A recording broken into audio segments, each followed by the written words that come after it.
할렐루야.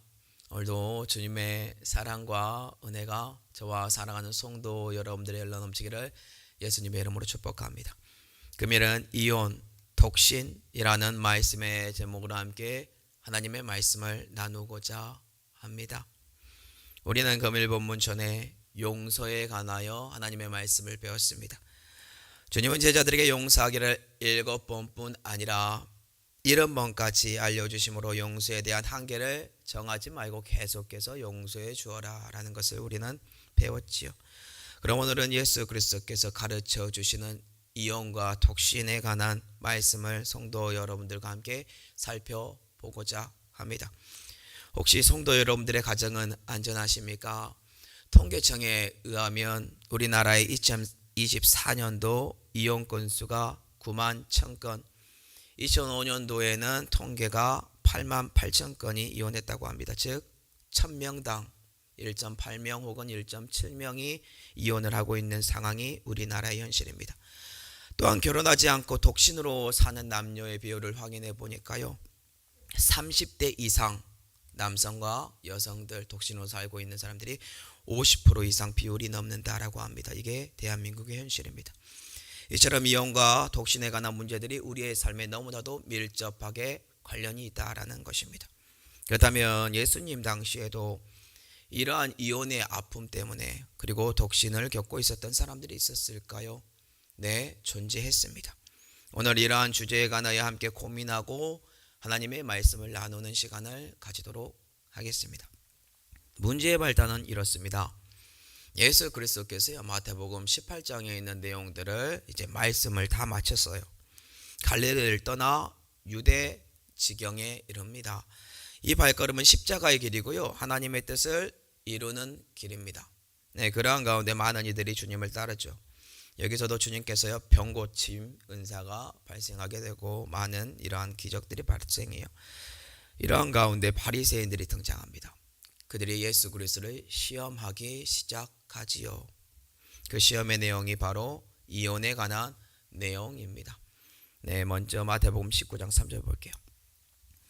바리새인들이 예수께 나와 그를 시험하여 이르되 사람이 어떤 이유가 있으면 그 아내를 버리는 것이 옳으니까. 바리새인들이 예수님을 시험하는 내용이 무엇인가요? 사람이 어떤 이유가 있으면 그 아내 버리는 것, 즉 이혼하는 것이 옳습니까? 이는 지금 예수 그리스도를 시험하는 질문입니다. 동시에 주님을 공경에 빠뜨리기 위한 불순한 의도가 담겨 있는 질문이다라는 것입니다. 왜 이 질문이 불순한 의도를 가지고 있는지 성도 여러분들에게 알려드리도록 하겠습니다.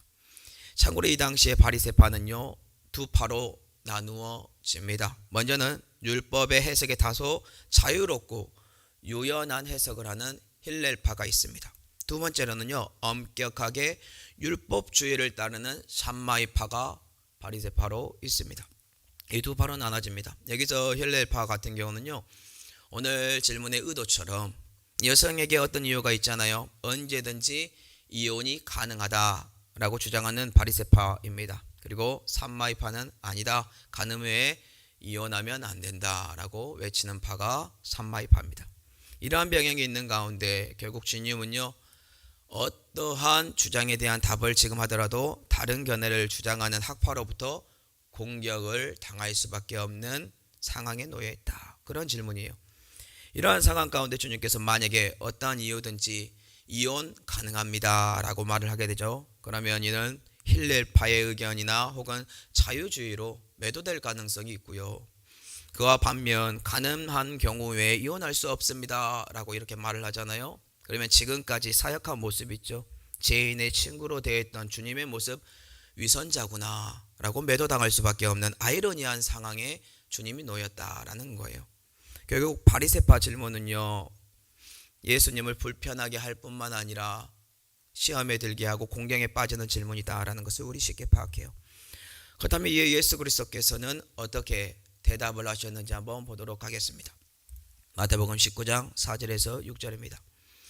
예수께서 대답하여 이르시되 사람을 지으시니까 본래 그들을 남자와 여자로 지으시고 말씀하시기를 그러므로 사람이 그 부모를 떠나서 아내에게 합하여 그 둘이 한 몸이 될지니라 하신 것을 읽지 못하였느냐. 그런즉 이제 둘이 아니요 한 몸이니 그러므로 하나님이 짝지어 주신 것을 사람이 나누지 못할지니라 하시니. 주님의 대답은 무엇입니까? 지금 이혼에 관하여 중점을 두는 대답으로 보이십니까? 아닙니다. 사람을 지은 창조의 근본을 답으로 제시합니다.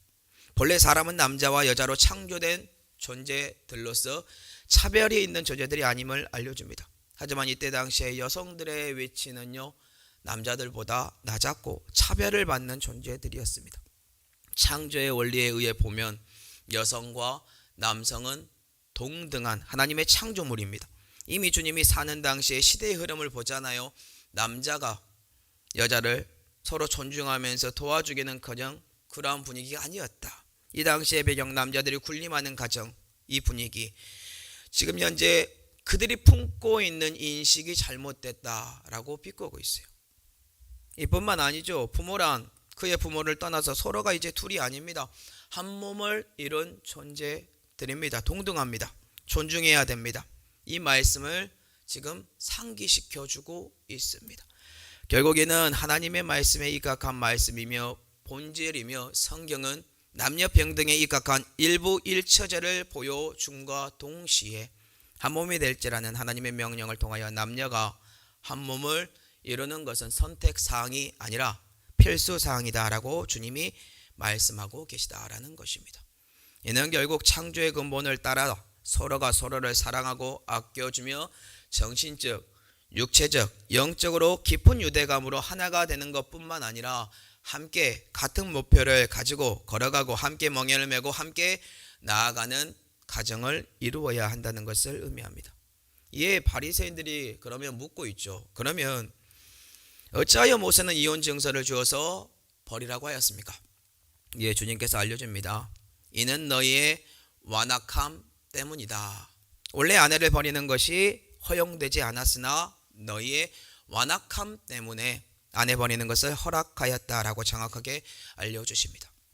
그럼 왜 이혼할 때 이혼 증서를 여성들에게 주라고 그렇게 말을 했을까요? 그건 그 당시에 여성들을 보호하기 위한 보호 정책이었습니다. 구약이나 신약 당시의 여성들은요, 남자들의 소유물로 여겨졌습니다. 그 당시에 여성이 종사할 직업도 없었고요, 스스로의 힘으로 어떻게 살아갈 수 있는 생계도 유지하기 어려웠습니다. 하지만 이혼 증서 있으면 어떻습니까? 그 여성은요, 합법적으로 다시 결혼을 해서 먹고 살 수 있기 때문에 최소한 이혼 증서라도 여성에게 주어라라는 의미입니다. 왜냐하면 이혼 증서도 없이 내쫓는 완악한 남자들이 있었기 때문입니다. 결국 이 당시의 이혼들은 서로 간의 합의가 아니죠. 남자 쪽이 힘이 너무나 강한 비대칭 구조이고 여성들에게 오히려 폭력적인 도구로 이혼이 발생하고 있었다라는 뜻입니다. 그럼 우리는 이러한 질문을 해볼 수 있어요. 오늘날 이혼하는 사유 중에 성격 차이, 그리고 반복되는 폭력, 음주, 도박, 사기, 절도 이렇게 행하는 사람 이혼해도 되는 거 아닙니까?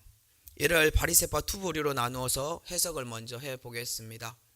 바리새파 중에 힐레파 같은 경우 모든 죄들로 인하여 이혼 가능합니다.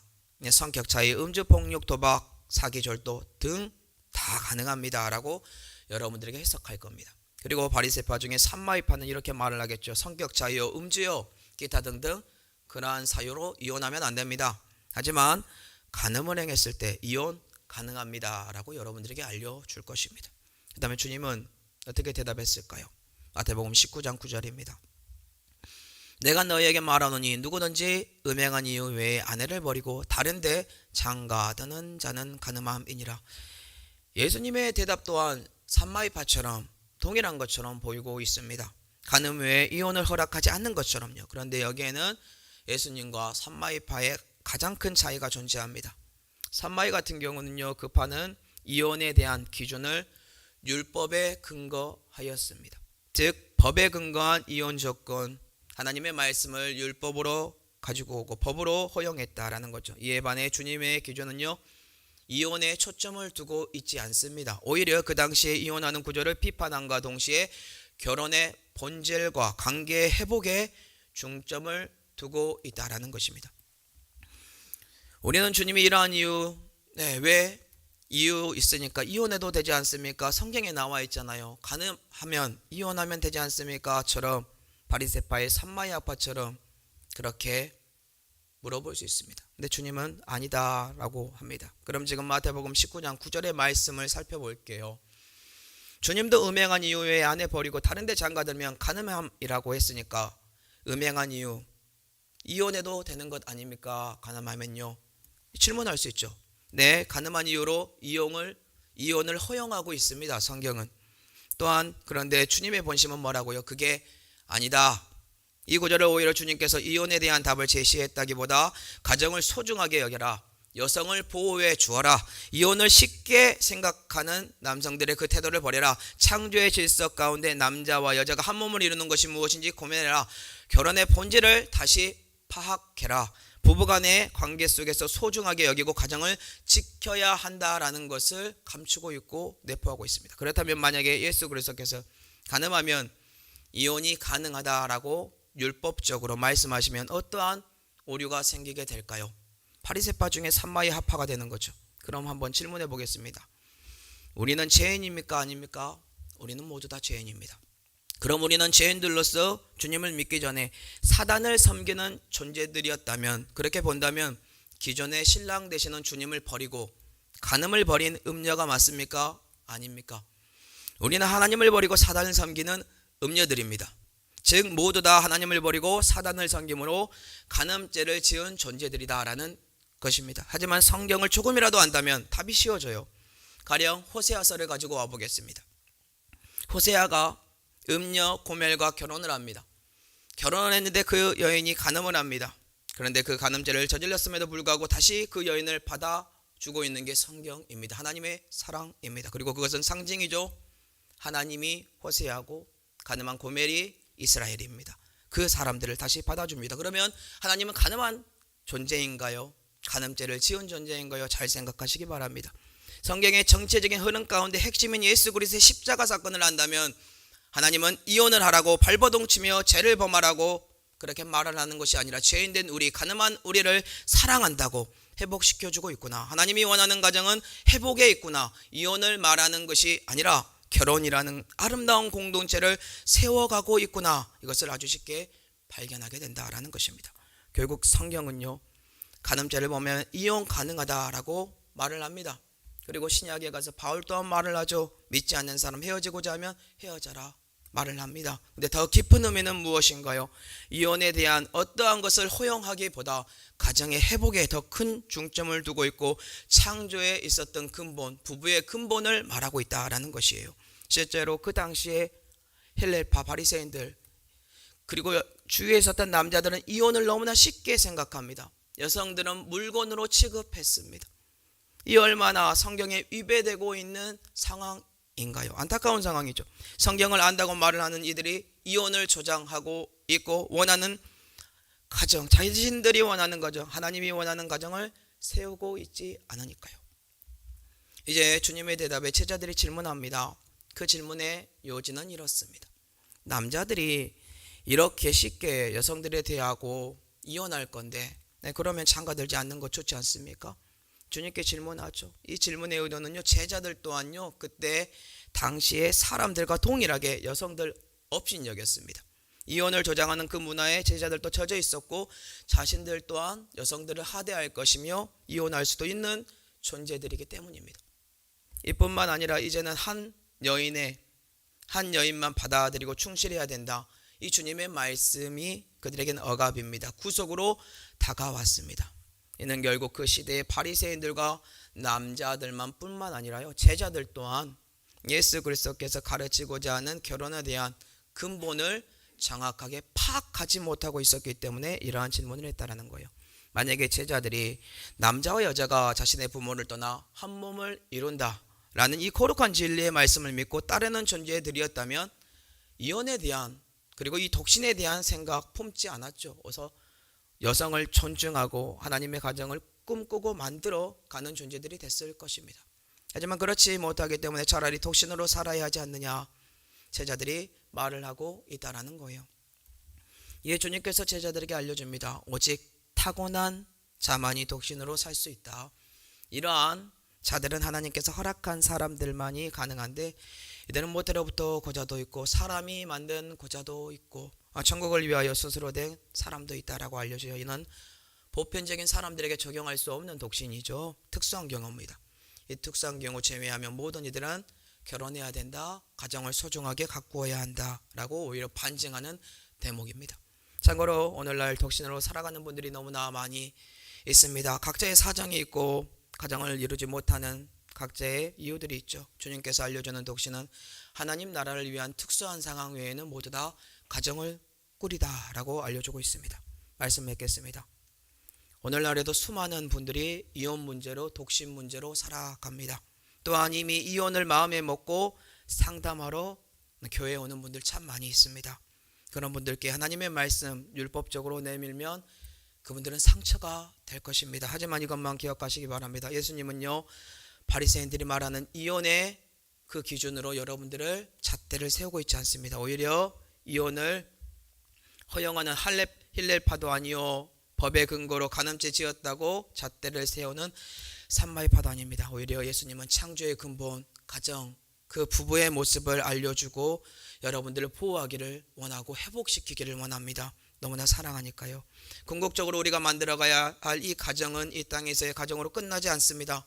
참고로 이 땅에서 우리 이 가정은요, 모형입니다. 그림자입니다. 이는 장차 올 신랑 되시는 예수 그리스도와 주님 덕분에 간음죄뿐만 아니라 모든 죄로부터 사함을 받은 우리라는 신부가 한 몸을 이루는 가정을 만들어 가고 있습니다. 주님께서요. 그러니 사랑하는 성도 여러분들, 오늘 이혼을 생각하거나 독신을 생각하는 분들이 있다면 더 깊고 무겁게 하나님의 사랑을 고민해 보시기 바랍니다. 주 안에서 회복됨으로 예수 그리스도께서 원하시는 한 몸을 이루는 남자와 여자의 그 한 몸을 이루는 가정들을 꿈꾸시고 만들어가는 은혜, 그리고 회복되는 은혜가 저와 사랑하는 성도 여러분들에게 흘러 넘치기를 예수님의 이름으로 축복합니다.